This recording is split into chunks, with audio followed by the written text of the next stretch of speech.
Oi, gente, bom dia, os alunos do 7º ano, dando sequência aí ao capítulo 5 de invertebrados. Nós vamos falar hoje sobre os moluscos, né? Moluscos são animais de corpo mole, geralmente envoltos por uma concha. Essa concha ela é presente em ostras, mariscos, caracóis e caramujos. Em alguns, como a lula, a concha é interna e em outros ela é ausente, como no polvo, por exemplo. As conchas elas são importantes para proteger um corpo mole dos moluscos e evitar a perda de água. Os moluscos vivem em ambientes aquáticos marinhos ou de água doce e no meio terrestre úmido. O filo molusca é o segundo maior em número de espécies, aproximadamente 50 mil, atrás apenas dos artrópodes. Sabemos que artrópodes são os insetos. Com relação às características desse filo, eles possuem um sistema digestivo completo, com boca e região anal. O alimento ele é conduzido pelo tubo digestório, onde sofre a ação de enzimas, né? Os nutrientes são absorvidos e distribuídos pelo corpo por meio do sangue. Os cefalópodes e gastrópodes apresentam uma rádula, que é uma espécie de língua com dentes afiados usada para raspar alimentos.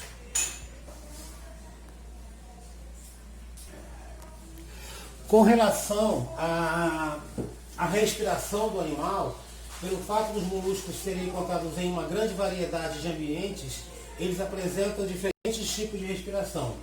Nós temos a respiração branquial, que é realizada pelos moluscos que vivem na água, como o polvo, lulas e ostras, por exemplo. Nós temos a respiração pulmonar, que ela está presente em moluscos que vivem em ambientes terrestres, como os caracóis. Nós temos a respiração cutânea, que ocorre com as lesmas, que também vivem em ambiente terrestre, sob o solo e árvores. Com relação ao sistema circulatório, o sistema circulatório distribui nutrientes e oxigênio do sistema digestivo e respiratório. O sistema excretor retira resíduos metabólicos e os elimina. O sistema circulatório desses animais ele é aberto e o coração situa-se dorsalmente na massa visceral. As contrações do coração enviam para o corpo o sangue que flui para os vasos depois por lacunas situadas entre os tecidos. Com relação à reprodução, os moluscos apresentam reprodução sexuada, né, com fecundação interna ou externa. A maioria desses moluscos apresentam sexos separados, com exceção dos bivalves, que são hermafroditas. Vamos ver quem são bivalves um pouco mais adiante. Na fecundação externa, os machos liberam o espermatozoide e as fêmeas liberam os óvulos diretamente na água, onde os dois gametas se encontram. Esse tipo de reprodução também ocorre muito em peixes, né? É o tipo de reprodução que é sexuada, porque você necessita que os dois indivíduos participem, mas ela é indireta, porque não existe contato físico entre os indivíduos. No caso da fecundação interna, o espermatozoide ele vai ser liberado no interior do corpo da fêmea. Com relação à classificação, os moluscos são animais que apresentam uma grande diversidade de formas e tamanhos. Eles distribuem-se em 3 classes principais: gastrópode, bivalves e cefalópodes.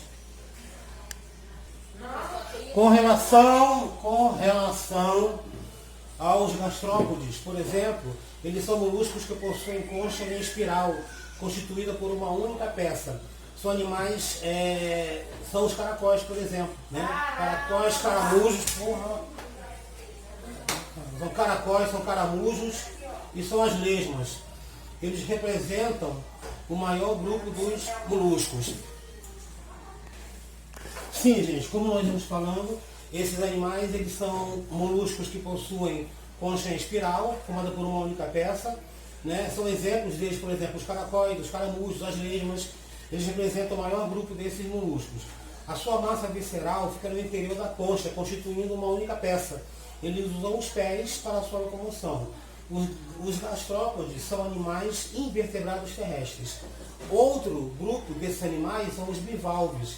Bivalves são moluscos de ambiente marinho, seu corpo é formado por 2 conchas articuladas e unidas por um ligamento. São exemplos de bivalves, os mariscos, ostras, as vieiras, Entre as duas conchas fica o corpo do animal, constituído pelo pé e pela massa visceral. O pé é pequeno e ausente nesses animais. Aqui nesse quadro aqui nós temos exemplo de alguns bivalves, né? Ali são as conchas duplas, né? A camada interna brilhante é chamada de nácar, né? Esses bivalves são aqueles que a gente encontra pérola, né? Que elas são fabricadas no interior do animal a partir de um grão de areia que incomoda tanto que ele vai secretando essas camadas até formar aquilo que a gente conhece como uma pérola. Aqui nós temos as pérolas, né? Que elas podem ser artificialmente provocadas, basta que você coloque dentro do animal alguma coisa, algum grão de areia, que ele vá se incomodando com aquilo e vá secretando por cima desse grão a madrepérola, que vai formar a pérola daquela concha. E nós também temos outros animais que são os cefalópodes. Os cefalópodes, né, eles em número de... são os moluscos mais dotados de sistema nervoso, são bastante desenvolvidos e os olhos são semelhantes ao dos vertebrados. São exemplos de cefalópodes, o polvo, a lula e os náuticos. O polvo possui ligado ao intestino uma glândula de tinta. Quando o animal é atacado, essa glândula expele tinta com o fundo do predador, facilitando a fuga do animal. Os cefalópodes e bivalves são animais invertebrados aquáticos. E os polvos são animais extremamente inteligentes, né? Eles conseguem sair de locais onde praticamente nenhum outro animal consegue se locomover, tá? Aqui são exemplos de polvos, o náutilus, as lulas, né? E algumas curiosidades com relação aos moluscos, né?